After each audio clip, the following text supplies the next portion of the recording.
What's up, fight fans? This is Kurt DeVille with Counterpunch Boxing News, and I got some new news concerning Deontay Wilder.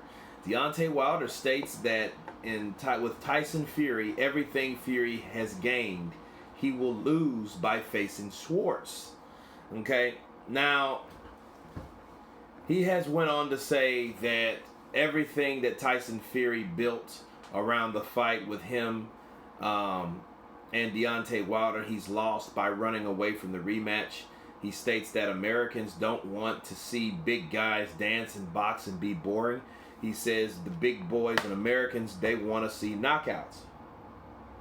And he is in for a rude awakening when he fights Schwartz, when he stinks out the place. Of course, he went on to say that American fans, will boo him, and they don't want to see people that run and avoid fights. Now, I can see me counterpunching this, and what's happening with Deontay Wilder is Deontay is still pissed. He's mad. He's mad. With Fury taking the Schwartz fight, he's looking at him picking that fight over his negotiation. And anybody with any kind of ego, if you give them an offer and then they turn it down, you know what I mean, that won't go well. You know what I mean? That really affected Deontay, because to this day he's still talking about Tyson Fury, and how he feels about him picking Schwartz.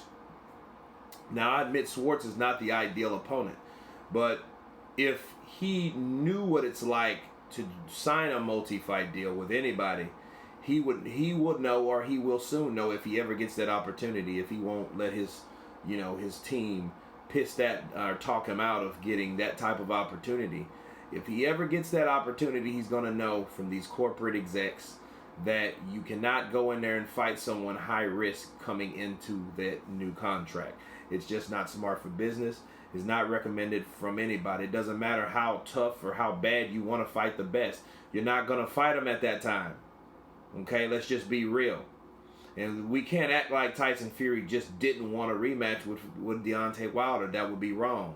A lot of people want to believe that he avoided a Wilder fight by signing a big, huge deal. No, well, it just shows me, if that's how you feel about him signing a deal with ESPN, that shows that your side don't want to cooperate with the party that he signed, which is ESPN. So something about Al Heyman and yourself and Showtime wouldn't want to do business with ESPN. That's all that tells me, okay? Because if we're looking at it at the end of the day, it's like you offered him 50-50. Instead, he refused to sign a bigger deal. Something that he regarded was bigger than the fight with you or the rematch with you. That's, a 5-fight deal is something that, he invested into the future. One fight is just one fight. They've already fought before. So take that for what it is. I don't think that Tyson Fury was scared shitless when he got hit with that right hand and he got up. If he was that way, he would have just laid back down there. I don't think that he thought about it like, I don't want to get hit like that again. I'm pretty sure he don't want to get hit like that again, but I don't think that deterred him from wanting to fight.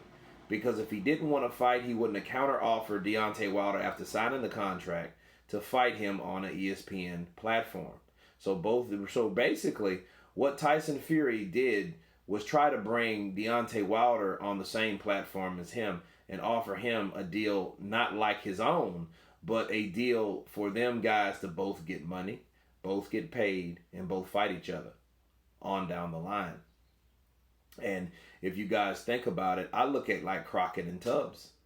Let's say the Miami Vice franchise, the Seasons, the television show, and you had Crockett and then you had Tubbs. Well, let's say Crockett went on, which kind of like he did, Don Johnson went on to do movies and other television series where, Philip Michael Thomas Rather, he didn't really do too much. He had some bit parts here, bit parts there, but he really didn't do what Don Johnson did.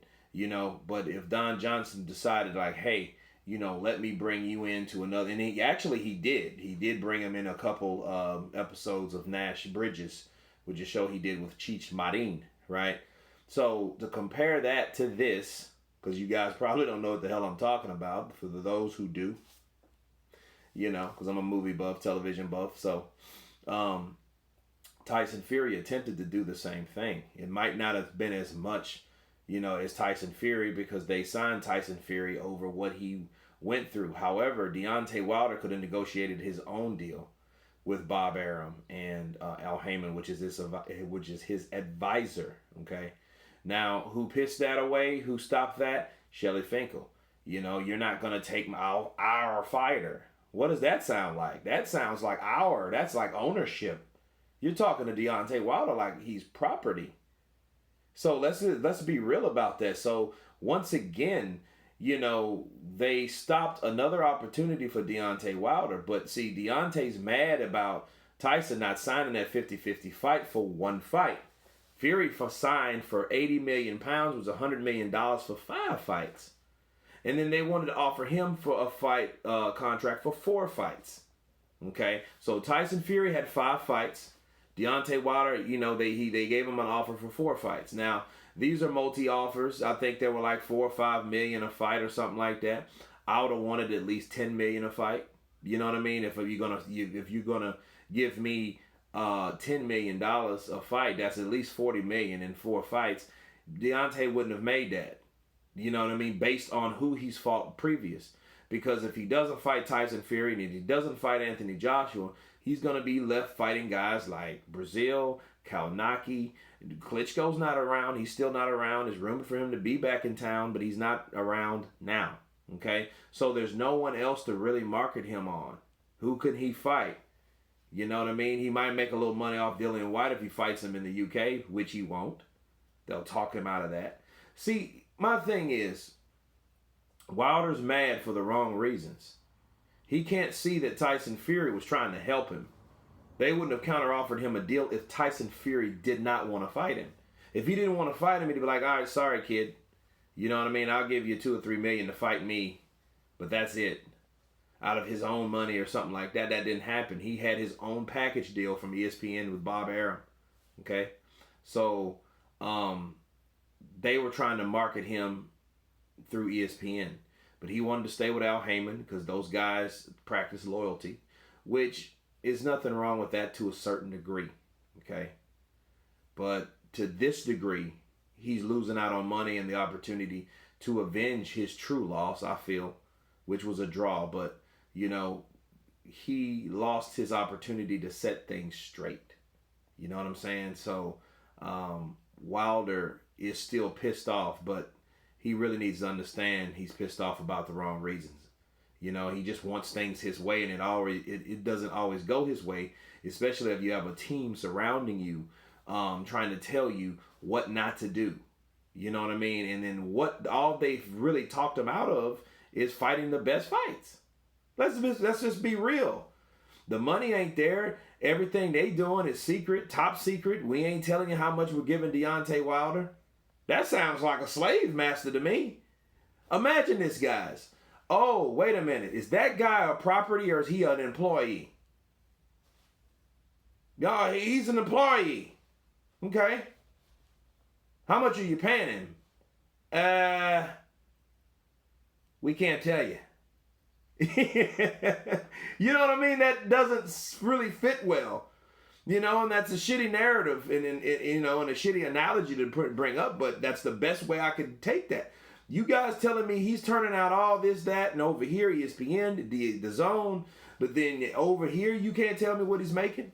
But then you're going to get mad at Tyson Fury and hate and wish that his fight don't go well against Tom Schwartz? Because he doesn't know how it is to be signed to a big contract. That's what happens. You don't fight anyone that's like risky. That's why Joshua, you think Joshua was really going to fight Ortiz when he first came over here? No. Because business-wise, no, that's a high-risk fight, low reward. Because if he comes over here, because his objective is to come over here, win the American fans over. Tyson Fury, the same objective. Come over here. He's fought in America once. He wants to come and keep fighting in America to build his base even that higher. And he really doesn't really need it because he has a $100 million contract. And we'll see if Deontay Wilder's telling the truth about them signing Fury for $100 million because of him. Which I don't believe. I think that's BS, but that's what he feels. So let's see if that's true. Only time will tell, right, guys? So if that is the case, Wilder says, "No, I'm gonna freeze you out," which he knows he needs Fury, and Fury really don't need him at that point. But he knows he needs Fury more than anybody else because there's only one hard place when you're running from the Rock, right? So he's between a rock and a hard place because these are difficult fights. Fury can outbox him. Anthony Joshua can knock him out. You know what I'm saying? So either way, he's dealing with these two avenues, and he's going to have to face sooner or later. And his team can't protect him forever. But anyway, that's my counterpunch on that, guys. You guys tell me what you think. Will Tyson Fury stink up the place? You know, will it be a boring fight? You guys tell me. Please like, share, and subscribe. And you guys been counterpunched. Peace.